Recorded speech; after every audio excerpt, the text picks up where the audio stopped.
You've probably noticed marketing has been thrown into a bit of upheaval thanks to AI, busted playbooks, and new ideas about what marketing should do and how its effectiveness should be measured.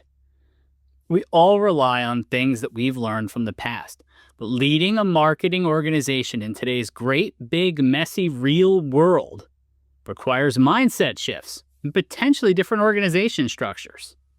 According to our guest today, marketing leaders will find success if they make the right mindset shifts and develop a strategy that is true to the nature of marketing.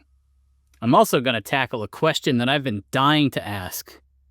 Why would anyone want a CMO job today anyway? I'm Kathleen Schaub. I'm the author of a new book, Marketing in the Great Big Messy Real World, Rewire Your Marketing Organization to Navigate Anything. I spent my career at the forefront of marketing innovation. First, I was a Silicon Valley marketing executive, including being a CMO. And then I turned my attention to market research, and I led IDC's CMO advisory practice for a number of years, working with hundreds of marketing executives as they navigate the ever-changing business landscape. So it is, as you say in the title of the book, a great big messy world. And marketing is being pulled in a number of directions by a number of different forces. So you've got AI, you've got these tensions with the other executive leaders in the C-suite, you've got changes in the buying dynamics and all this other stuff. So if I'm a marketing leader and I'm looking to rewire my organization, I think I show up on day one and I go, where do I start? I believe that marketing leaders would be best served if they start with something very fundamental, and that is an appreciation of marketing's true value, which is something that all marketers really understand at some level. And I'll talk about that in just a second. Because if they start at that fundamental level, it's going to open up two really pretty amazing doors. One is a treasure trove of marketing management tools, which will help with a lot of the problems that they're having, the challenges they're having today. And the second door, the reframing of marketing helps to resolve some of those internal tensions. So what is marketing's true nature? First, let me start with what it isn't, because a lot of people want marketing to be a vending machine. Marketing is not a vending machine, right? You can't put your money in, push a few buttons, and out pops your pipeline or your revenue. Executives would love to have marketing work even like a fraction of that. But in reality, marketing is what scientists call a complex system. It works a lot more like the weather or like stock markets than any kind of a predictable machine. Their complexity comes from the billions of interactions between consumers, buying groups, and enterprises. And all of these interactions create feedback loops. And that produces a lot of uncertainty and introduces a lot of unknowns into every kind of situation. Have you ever heard of the term VUCA? Stands for volatile, uncertain, complex, and ambiguous. And that's marketing, right? I mean, if you think about it, on one level, some of the things that you mentioned, like AI and evolving customer dynamics, those are in one way sort of just this season's version of VUCA, because marketing has always been this kind of uncertain and complex. But it is true that today the volatility and the pace of change has increased substantially, which makes everything a lot harder. And 21st century businesses are meeting these VUCA effects with greater frequency and more intensity. So in my view, that's why it is urgent that marketers and their executive partners give up that imaginary fallacy that marketing could ever be like a machine and accept marketing's true nature. There's a lot of people talking about this like gumball machine, like you mentioned. Yeah. You put something in and something comes out. I feel like what has become B2B marketing, especially in the SaaS space, is really what's responsible for that? That's it sort of comes from that, I feel like. Well, I have been talking about marketing as a vending machine. Actually, I kind of used the word candy machine early on until I uh, found the vending machine to be more accurate for about 10 years. Because what I had found when I was working at IDC and talking to not only marketers, but also to their CFO and CEO partners, is that there was this disconnect, this idea that somehow that something was going wrong. CMOs were crummy or their strategy was wrong or they didn't have the right tools or something, because if things were going right, it should work deterministically. That's what they wanted. That's how you figured out ROI. But the fact that it never has worked this way was is a truth, but it wasn't something and isn't something that a lot of businesses really have come to grips with. Yeah. I think if you're like a CFO, if your background is in finances, like there's money in, there's money out. It's all very measurable. It's all sort of predictable to an extent, but it doesn't apply to, like you said before, there's so much human nature involved in marketing and those customer touch points. And it's not in and out the way that a ledger is. So makes sense. No, and as marketing gets more important, because particularly in B2B, the opportunities for sales and even in B2C, the opportunity for retail has declined and it's going to decline continuously. And so whether or not a marketing organization is contributing to the bottom line, is contributing to revenue, becomes more and more essential.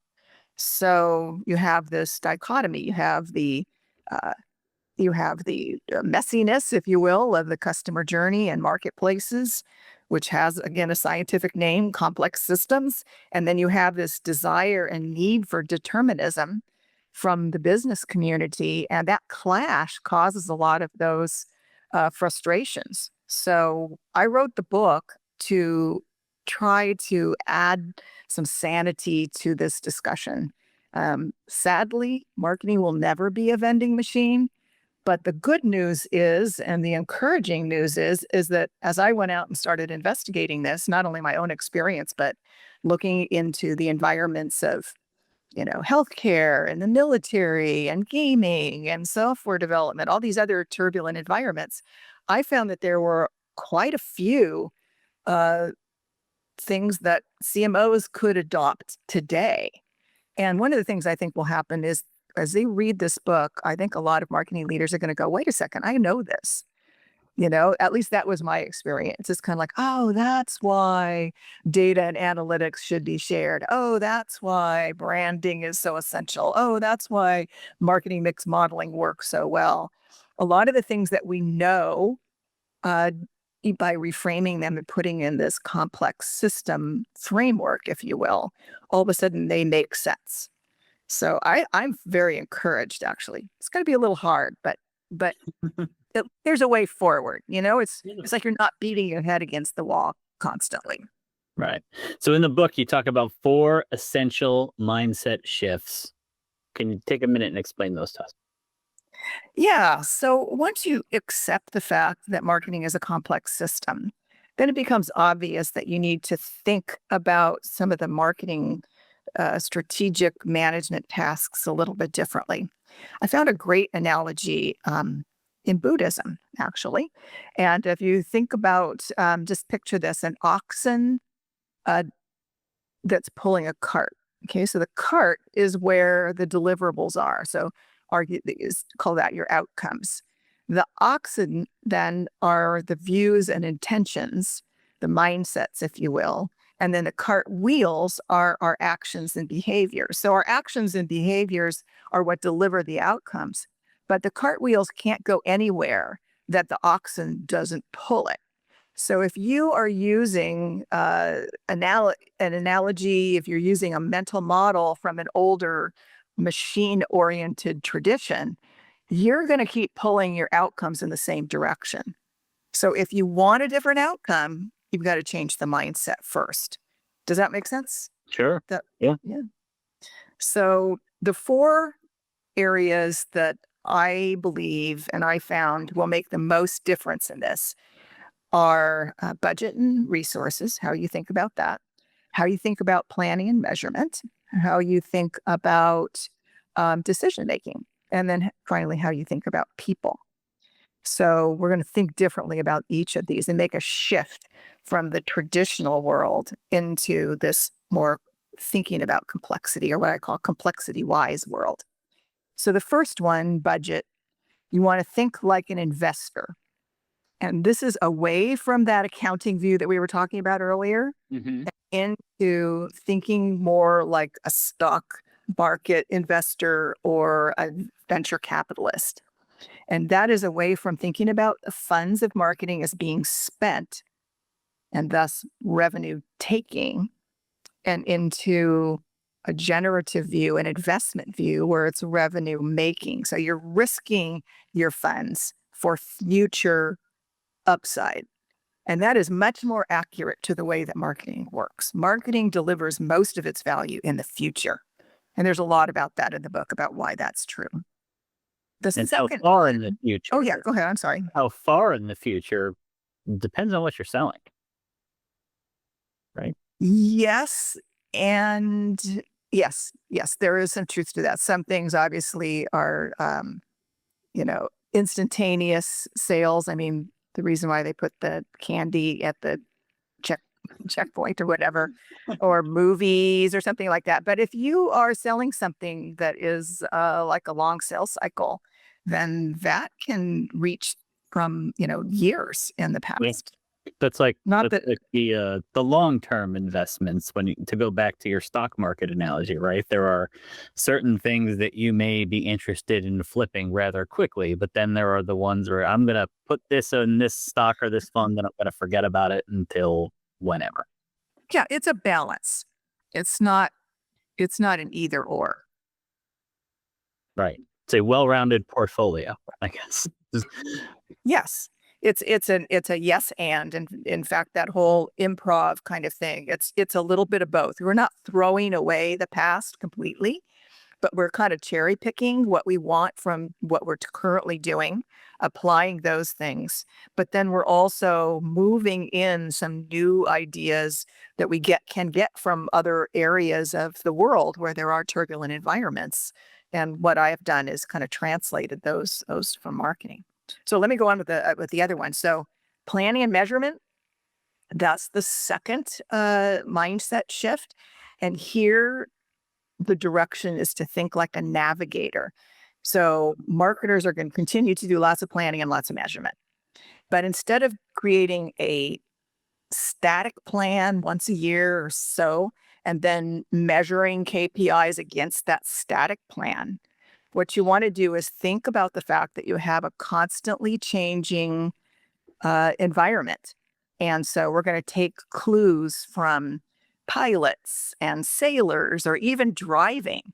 And there are ways to manage planning and measurement that make more sense in a constantly changing environment. Then the third mind shift is about decision making, and this is where the recommendation is to think like a statistician. So we're going to relinquish our love affair with certainty and accept the fact that everything in marketing is at best a probability. Now, I think this is the hardest one because our human brains don't like probabilities, right? We love cause and effect. We really, really want to have cause and effect. It's like our brains are itching, and unless we can find a deterministic reason for everything, we're really not satisfied. But unfortunately, that's not the way that the world works when you're in a complex system. At best, you are, getting a probability. It could be a high probability, it could not. But, you know, marketing outcomes all do have causes, of course, but they're not the really clear, definitive causes that our brains want. So I've got several ideas that I've pulled from different areas on how to think more consistently and more intelligently about probabilities. And then the fourth mindset is about people, And this is to think like an ecologist. Now, I think most marketing leaders that I've met, and I've met a lot of them, are really good managers. So this is a little bit different from the other three in that we're not really like saying that the way that people manage is bad, but most managers manage primarily focused on individuals. And what uh, what I have found is that people's performance is really occurs at the intersection of individual behavior and the environment. So I want to add to the manager's way of thinking, not only focus on the individual, but also on bolstering and creating a wonderful ecosystem that will help people to thrive and help people to do their best work. So those are those are the four. Okay. Something that I have been thinking about lately, I wanted to get your take on this. So I've talked to a few vendors in the MarTech space. So people who are selling tools to marketers who are starting to think of their tools as being more cross-functional. So they want to get the data folks and the marketing folks working in the same tool so they can more easily collaborate in one environment. Or they want to get the product folks and the marketing folks doing the same thing, using one tool to cut down silos. Is it possible that the way we've been organizing our teams for like decades just doesn't work in this messy, big world that you're writing about? Yeah. The short answer is yes. The short answer is yes, because systems work better when things are connected. And the traditional ways of managing organizations were actually created, I mean, like 100 years ago or more, where it's very efficient to put people into functional roles where everybody's the same. It's a lot easier to manage. They, it's easier to measure in one regard. But in the future, if people want to be more effective, companies want to be more effective in this complex era, then yeah, they do need to bring people together. I mean, I'm not the one to say what the MarTech architecture should be. That's beyond what I have to say. But making creating integrated teams, flattening, not getting rid of the hierarchy, but flattening it, and empowering the teams, particularly at the edge where there's a lot of dynamics around customers. So sales, marketing, customer service, bringing those people together and empowering them and supporting them and having shared infrastructure. Those are very, very powerful tools for working in this world. So absolutely, I would 100% agree with the idea of cross functionality. I feel like a lot of startups, like they set out to do that, right? We're going to be flat and we're going to tear down barriers and we're not going to work like, and then they grow and it's like, okay, you're the product team, you're the marketing team, you're the HR team, and everybody's in their same silos we've been using for, like you said, 100 years. Yeah, and I think that's that's a expected uh, trajectory, but it's not an inevitable trajectory. I mean, my experience in being with growing companies, uh, there's a huge network value in small companies. They're already connected. They have, they're close to their customers. There's a lot of really wonderful things about small companies. But then, as you say, as they grow, quite often they're bringing in executives from other environments, and I mean, with very few exceptions, we've all trained in that traditional world. That's what we know. That's what we feel familiar. That doesn't mean that it's the best. Just because it's something that we've learned in the past doesn't mean that is the best. And there are a fair number of companies that are starting to put together new kinds of teams. So it doesn't mean decentralization where you're like, bleh, give everybody that's at the edge, just let everybody do what they want to do. There still are teams. There still is of formalities. Um, and again, in the book, I do talk about how some of those teams look and how they are measured, and just but it's a normal thing, as you say. It's a normal but not necessarily ideal way of growing. So small companies should be fortunate. Let them try to keep what's so wonderful about being a small company and see if they can preserve some of that by growing in a different way. Right. So we have talked about the friction in the C-suite between CROs, CEOs, CMOs, the desire for short-term or immediate returns on marketing, and the money in equals money out, or money out equals money in, as the case may be. Serious question. Why would anybody want to take a CMO job today? Well, I guess the easy answer is that, hey, it's a high impact, influential job and it makes good money. I mean, you get to work on, Exactly. brand, and you get to drive growth and collaborate and strategy. And, there can be some really fun things about being a CMO. I really enjoyed the role when I played it. Um, but it is hard to be a senior executive of any kind. And my experience has been that not everybody's cut out for it. So, in one hand, it's kind of a know yourself question. As one CEO that I know said, when you're the leader, the expletive deleter, the- when you're a leader, the expletive deleted rolls uphill. And there can be some of that. So, just being a senior executive is hard. And I think, though, today, because of what we were talking about before, the increased complexity, the volatility, the rate of change makes being a leader much harder, I think, than it has been at most times in the past. So I get why CMOs are exhausted. Kathleen Schaub is the author of Marketing in the Great Big Messy Real World, Rewire Your Marketing Organization to Navigate Anything. Thanks so much for joining us, Kathleen. Oh, thank you so much for having me, Mike.